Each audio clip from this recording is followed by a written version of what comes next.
Hello ladies and gentlemen, and welcome back to my channel for another Hot Toys 1/6 scale Star Wars Ahsoka series figure unboxing and review. Today, we're taking a look at another member of the Rebels crew, none other than Hera Syndulla. Now, I got mine at a discount from Pop Collectibles. I've popped a link to their site in the description, along with the discount code Justin's Collection, for 5% off your order if you decide to buy from them. As always, do your own research, make sure you're comfortable before buying. If you're heading down to the description, why not hit that subscribe, bell notification icon, and join button, so you're notified as soon as brand new Star Wars content goes live. We're so close now to capping off this Ahsoka series line, finishing up with it. All we're waiting on at the time of filming this video is Clone Wars Anakin. Once he drops, that's it. Unless, of course, they announce something else as an exclusive at an upcoming convention. Then the line will continue in a way. There's still more characters I'd like to see from the show. Ezra, number one, want, but it remains to be seen if they give us any more pieces. We're also almost done with the Rebels crew in 1/6 scale. We need that Ezra, Zeb, a Kaden maybe, but I'm not sure if we're going to get them. Another thing that we have to wait on. As for the box art, up front, an image of the figure herself sporting a sus-looking maybe pleather jacket. We will find out what it's made of in a minute. Metallic Star Wars logo below that image of Hera. Another shot of her on the glossy wraparound banner, and it's an Ahsoka-themed banner. Blue as the accent color, designating that this piece is indeed from the Ahsoka series. Then we've got the World Between Worlds in the background. This video is brought to you by Justin's Collection.shop, the home of the figure first aid kit, as well as other accessories to help your collection be the best it can be. The first aid kit contains multiple tools to help you with maintenance, styling rooted hair, and much more. We also sell crotch grabbers, soft rubber tips to prevent damage, and they're compatible with most modern Hot Toys base molds. Acrylic risers come in multi-packs, they're optically clear, thick and sturdy, and stackable. Check out the link to Justin's Collection.shop in the description. I'm extremely nervous about this jacket, seriously I am. I would love to have her in poses like that, hands on her hips or holding her blaster. If it's made of pleather, then we can't do any of that for fear of this jacket cracking. So fingers crossed it's made of something durable. Anyway, on the side of the box, another shot of Hera on the glossy banner.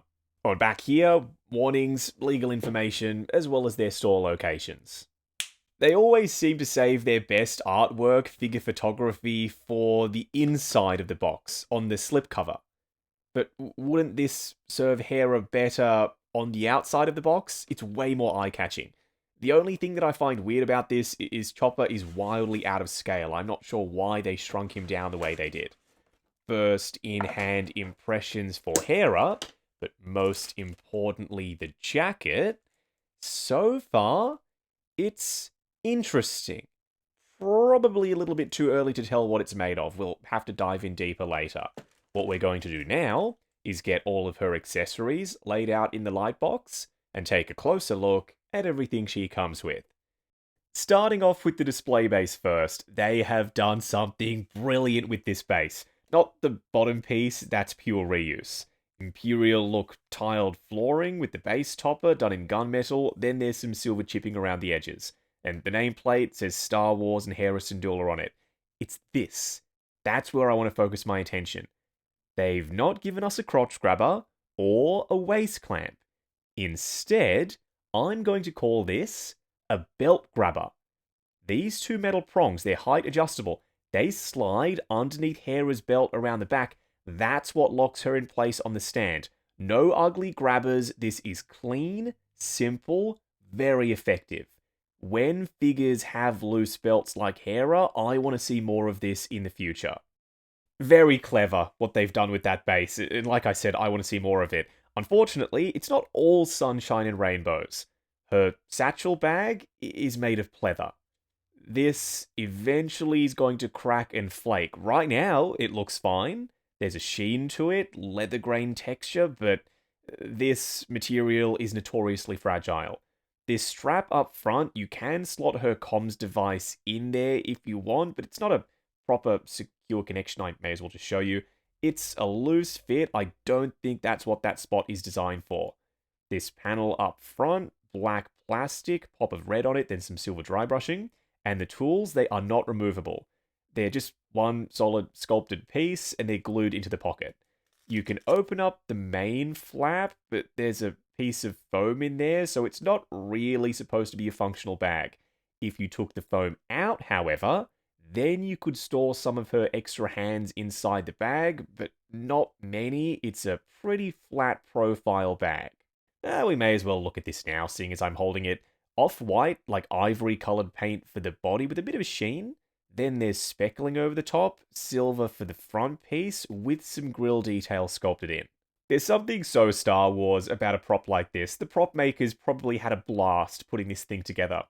The weathering on it tells a story, with the scratching and hitting and the scuffing. Then we've got the little circuitry bits and pieces. Front and back, check out the detail there. The shiny metallic silver bits, the red and green, all of this stuff up top. And we've got switch out antennas. Would it have been cool if they were telescopic? Yes, but I'm not sure if that would have been possible given the size of them. The longer one goes on the right side, then the smaller on the left. These, they slot in place pretty securely. I mean, I can hold the entire thing from them, and they're not falling out. It's always a good day when we get a brand new Star Wars blaster mold. Hera's blaster is bespoke to her. The super fine texture on the grip, the sculpt work on display is crazy. There's a screw sculpted in, the paint applications with the gunmetal and the silver and the copper and the orange metallic bits. There's a shine to it, weathering over the top. It is a small blaster, but detail-wise, it packs a punch.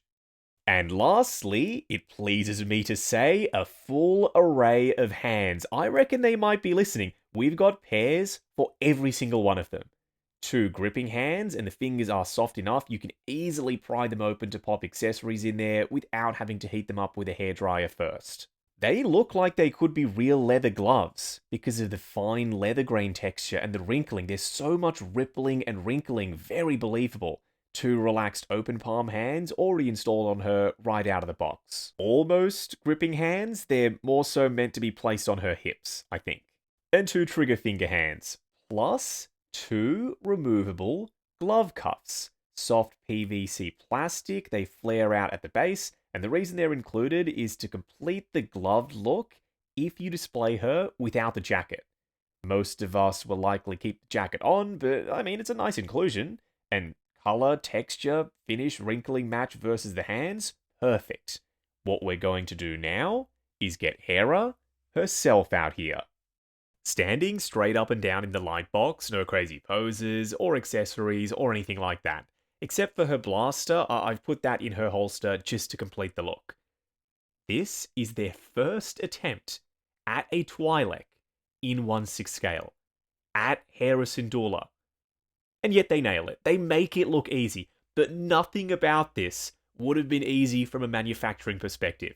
The head tails, getting them to work. Nailing the likeness with the head sculpt, the moving eyes, that adds complexity. The different mix of finishes for the sculpted pieces and the fabric elements. Then the custom body that's specific to Hera with her proportions. Then how the outfit sits on top of the body. All of this stuff is complexity after complexity.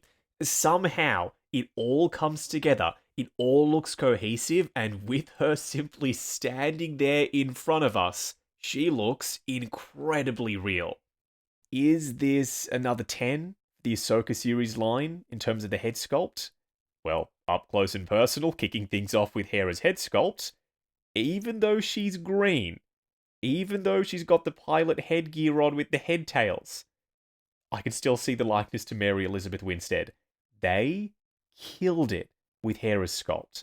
The skin texture, the fidelity of the sculpt work for the paws is incredible. Like, you can feel that rough skin texture.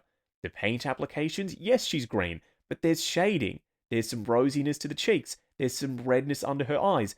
And there's painted eyelashes. The brushwork is so fine there. The sculpted line work on her lips. The red lips, so they pop against the green for the skin. The way they've done the eyebrows. There's even some airbrush shading around the front edge of her headgear to simulate a shadow as though it's casting one on her forehead. Every angle this head sculpt sings. Like, I'm turning it round, I'm looking at it from below, from above, I can still see the likeness. Let's talk about the headgear. Leather grain texture, tick. Sculpted stitching, it's subtle, but it's there. The wrinkling, so it looks like it's buckling over her head tails, yeah, no complaints from me with the headgear. The weathered ear cups, they look awesome. Then the goggles with the glossy lenses, they're not as glossy as I would like. I would prefer transparent but tinted lenses. They still work, but they don't actually work, if you know what I mean. You can't bring them down over the head sculpt. That would have been a nice touch, but then again, they may have scuffed up the paint applications on her face if you were to bring them down, so better to be safe than sorry, and she doesn't wear them in the show anyway. Okay, so the head tails, full of sculpted wrinkling and skin texture, and we've got the markings over the top. They're a thick, rubbery plastic, and they're wired. The plastic is too thick at the top for the wires to have any effect, but at the bottom, you can get enough flex out of that material to bend them a little. Not going to impact the way I pose Hera. These will be a set and forget situation. I'll put them in place and just leave them alone. But there is one thing I need to complain about, and that's her neck. Not the skin tone match, the green, it matches the head sculpt. There's a little bit of skin texture on it. It's how much of it we can see. With the prototype, in the show, even on the box art, her collar sat down significantly lower, exposing a lot more of her neck. And this isn't one of those height adjustable neck connectors. You can't pull the head sculpt up to make her neck more visible.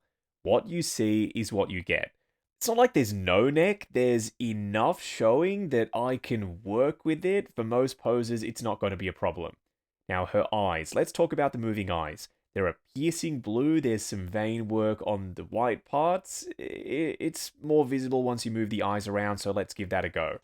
To do that, to access the moving eye gimmick, you need to remove the head sculpt. It's on one of these clear plastic neck connectors. After you've done that, heaps of access inside the head sculpt to move the eyes around. I've got a feeling this sculpt is going to look incredible with some side eye back on the body. So let's install it and find out.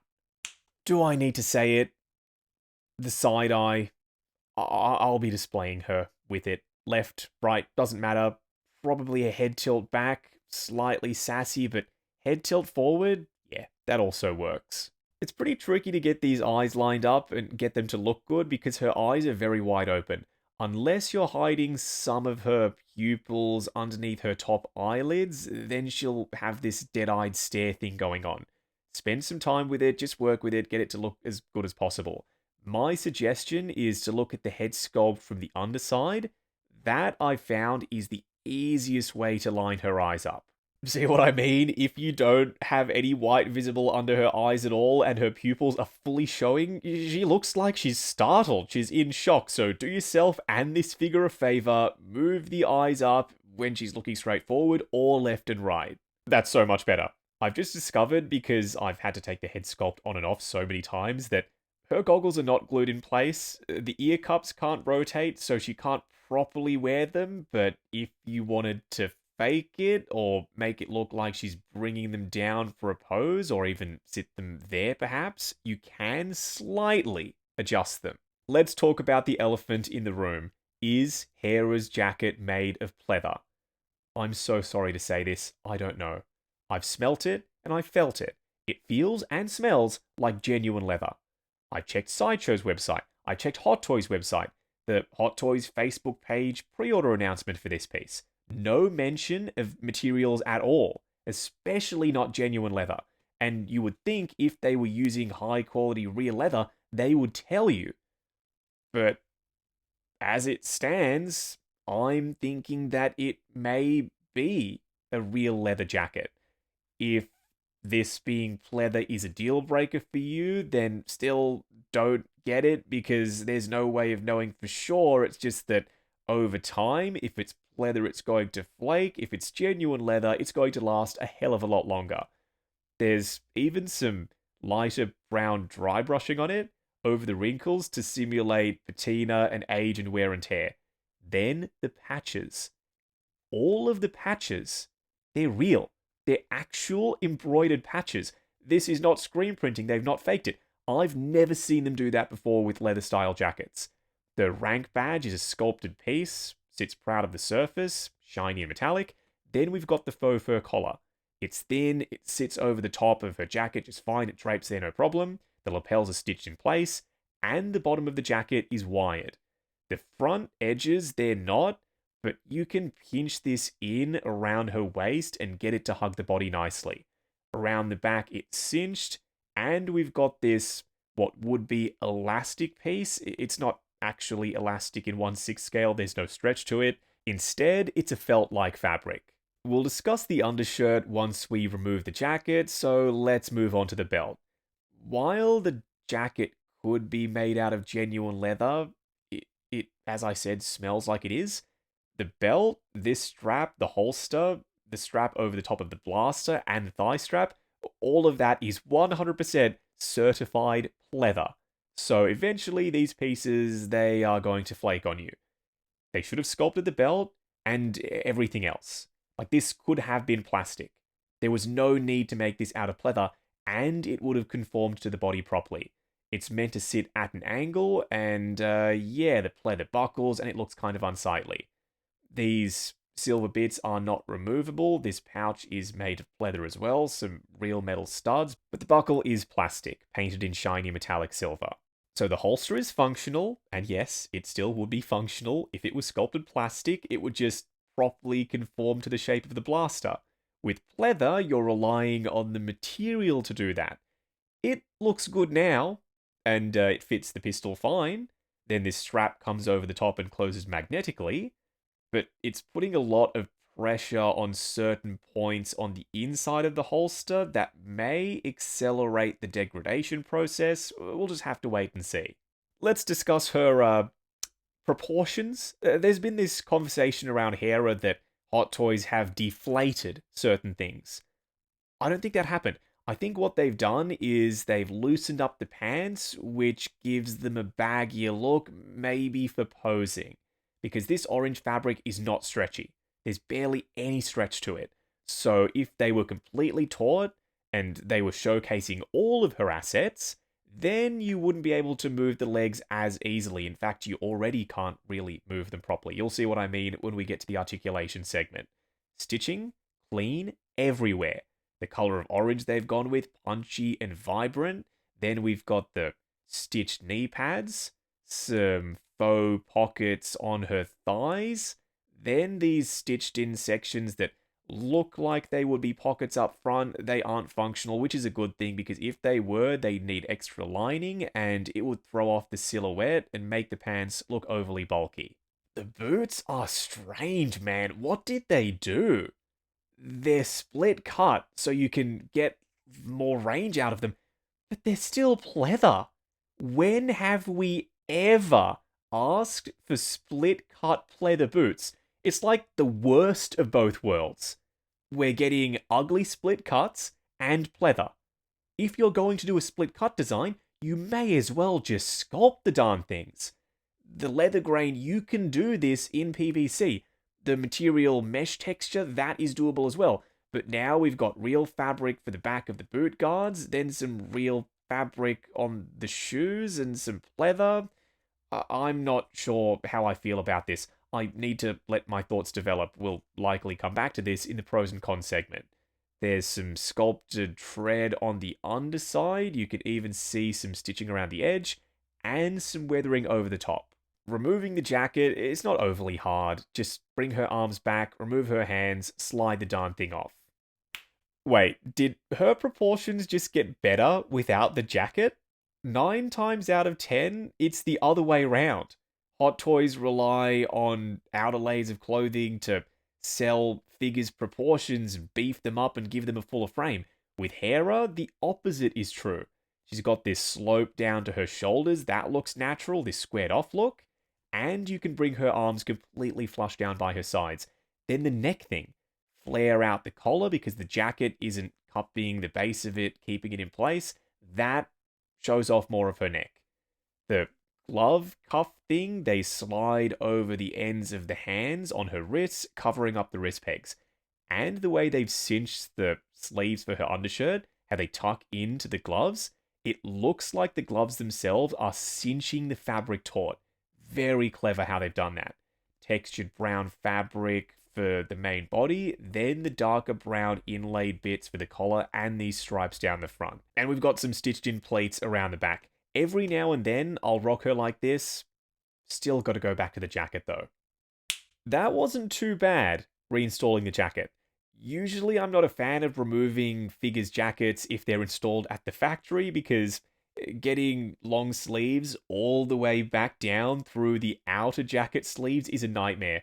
This soft fabric, whatever it is, allows for some stretch, and I was able to fit my figure first aid kit tweezers inside of the outer sleeves, grab onto the inner ones, and pull them all the way down, so that her undershirt didn't get all bunched up and wrinkled around the front.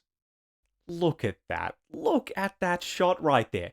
Pure Rebels freaking awesomeness. Can you believe that these characters made the jump from animation to live action? I never thought I'd see the day, but it happened. And now we've got 1/6 scale figures of them. Hera, Sabine, Chopper, all standing together. For a quick side-by-side comparison, Sabine, played by an actress named Natasha, she's a fellow Aussie, 5'7". Mary Elizabeth Winstead as Hera, she's 5'8.25", give or take a couple of millimeters in 1/6 scale because of the added height of the Leku. Scaling looks pretty accurate to me. Going over articulation, starting off with Hera's head sculpt. There's a weird series of joints inside her rubbery neck. Ball joint at the base of it, then a hinge and swivel, then another ball joint underneath the head sculpt. With all of those joints, she still only looks that far forward. Looking up to there because her head tails get in the way, they're wired, but that doesn't really help much. Then swivel and some pivot side to side. Arms going up to there at the shoulders, no problem. Completely flush down by her sides, no gaps. Going forward and back, butterfly joint at the shoulder that hinges up and down. Swivel at the bicep, double bend at the elbow, yep, going past 90. Then for the wrist peg, it's a hinge and swivel. Torso, midsection joint, ab crunch, going forward to there. There's some padding that it's fighting underneath the outfit, going back to there, further than forward. Swivel, and some pivot side to side. Her legs going forward, pretty restricted, locking out around there. I wouldn't want to put too much pressure on the outfit. Going out to there, same thing for that crotch area, that is a lot of pressure on the fabric.